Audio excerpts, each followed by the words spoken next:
کہ محمد علیہ السلام تم میں سے کسی کے باپ نہیں ہیں.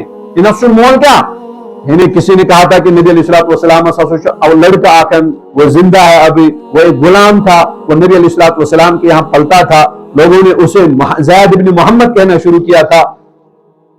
نبی علیہ السلام قرآن نہیں, پیغمبر علیہ السلام تم میں سے کسی کے باپ نہیں ہیں. ولیکن رسول اللہ, یہ تو رسول اللہ کے رسول ہیں, وخاتم النبیین, اور آخری نبی ہیں. یعنی لک یم کت اس کران قرآن اس تمن الفاظن فوراً جواب دیوان, فوراً اس تمن الفاظن کیا دیوان, جواب دیوان. باتیں بڑھتی گئی, بڑھتی گئی, بڑھتی گئی, بڑھتی گئی. حضرت محمد رسول اللہ علیہ السلام کی ساری زندگی میں اللہ نے ہر سوال کا جواب دے دیا اور فتنہ دب گیا. اتنے اس کے ہاتھ مگر ہم نے پچھلے مرتبہ بھی کہا کہ لوگوں نے اتنا بڑے اچھے انداز میں یا بڑے سازشی انداز میں حضرت عائشہ صدیقہ رضی اللہ تعالی عنہا پر کیا تہمت لگائی, اتنی سازشی انداز میں تہمت لگائی کہ حضرت محمد رسول اللہ علیہ السلام نے بھی حضرت عائشہ کے ساتھ قطع تعلق کیا اور عائشہ صدیقہ رضی اللہ تعالی عنہا کو اپنے میکے بھیج دیا گیا.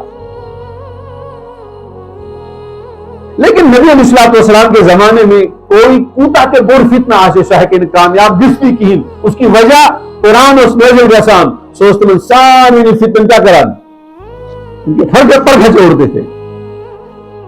حضرت ابو بکر صدیق رضی اللہ تعالیٰ عنہ کہتے ہیں کہ میں بھی مجلس میں تھا, حضرت علی جب آئے ساسو شبانہ پیغمبر علیہ السلام کی یا نبی اللہ علیہ السلام اگر حضرت عائشہ غلط تھی طلاق دے دو عائشہ کو, حضرت عائشہ کو کیا دے دو, طلاق دے دو. حضرت ابو بکر صدیق کہتے ہیں رضی اللہ عنہ میں اس وقت اپنی زبان کو نہیں کھول سکا, نہ تو میں اپنی بیٹی کے بارے میں کوئی بات کر سکا, نہ تو میں حضرت محمد رسول اللہ علیہ السلام کے سامنے یہ سفارش کر سکا کہ میری بیٹی اس طرح کی نہیں ہے. بہرحال میں نے اپنی زبان کو نگل لیا تھا, میں بڑا پریشان تھا, لیکن اللہ رب العزت نے میرے عائشہ کا پاٹ کیا. اللہ نے عائشہ صدیقہ رضی اللہ تعالی عنہا کے بارے میں قرآن کو نازل کیا. بسم اللہ الرحمن الرحیم, الخبیثات للخبیثین والخبیثون للخبیثات والطیبات للطیبین والطیبون للطیبات. ہم نے خبیث مردوں کو خبیث عورتوں کے لیے رکھا ہے اور خبیث عورتوں کو خبیث مردوں کے لیے رکھا ہے. اے محمد علیہ السلام, وہ جو شیاطین الانس والجن یوحی بعضهم الی بعض زخرف القول غرورا, وہ جو نبیوں کے دشمن شیاطین ہوتے ہیں, انسانی شکل میں ہوتے ہیں, جناتی شکل میں ہوتے ہیں, اپنی غلط باتوں کو ایک دوسرے کو سکھاتے ہیں, بتاتے ہیں, ٹرانسفر کرتے ہیں, شیئر کرتے ہیں. اے محمد علیہ السلام, وہ جو کچھ باتیں کر رہے ہیں عائشہ صدیقہ رضی اللہ تعالی عنہا تم تمام کٹھورش بری, یعنی سازش ایسی ہو سکتی ہے کہ انبیاء علیہ السلام بھی متاثر ہو سکتے ہیں, انبیاء علیہ السلام بھی متاثر ہو سکتے ہیں, صحابہ متاثر ہو سکتے ہیں. صحابہ استوى ونان الدعاء اکھن ونعوذ بك من غلبة الدين وقهر الرجال ومن فتنة المسيح الدجال. یا اللہ ہمیں قہر الرجال سے بھی محفوظ فرمانا اور دجالی فتنوں سے بھی محفوظ فرمانا. کیوں؟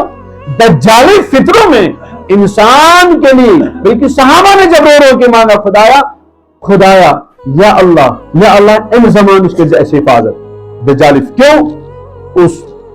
اس وقت انسان اپنے آپ کو نہیں بچا سکتے اللہ ایک ہی جزئی میں رب ذوالجلال بچائے.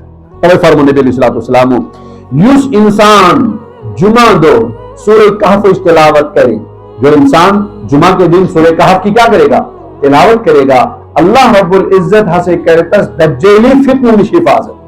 دجالی فتنہ نش کیا حفاظت. دجالی فتنہ کیا ہے؟ یہ ایک دجال نہیں, کانا دجال جس کو کہتے ہیں, بڑا دجال. ان شاید پرسوں بھی کہا تھا یہ دجل سے ہے, دال جیم اور لام. دجل کے معنی آتے ہیں فریب, دھوکہ. اس دجل کا سب سے بڑا ٹاکر ہوگا اصلی دجال, جس کو حضرت عیسیٰ علیہ السلام قتل کر دیں گے. حضرت مہدی علیہ السلام جس کے ساتھ جنگ کریں گے اور مہدی علیہ السلام اس کو قتل کریں گے. لیکن پیغمبر علیہ السلام نے فرمایا سیکون من بعدی 30 کذابون کلہم یزعم انہ نبی انا خاتم النبیین لا نبی بعدی. پیغمبر علیہ السلام نے فرمایا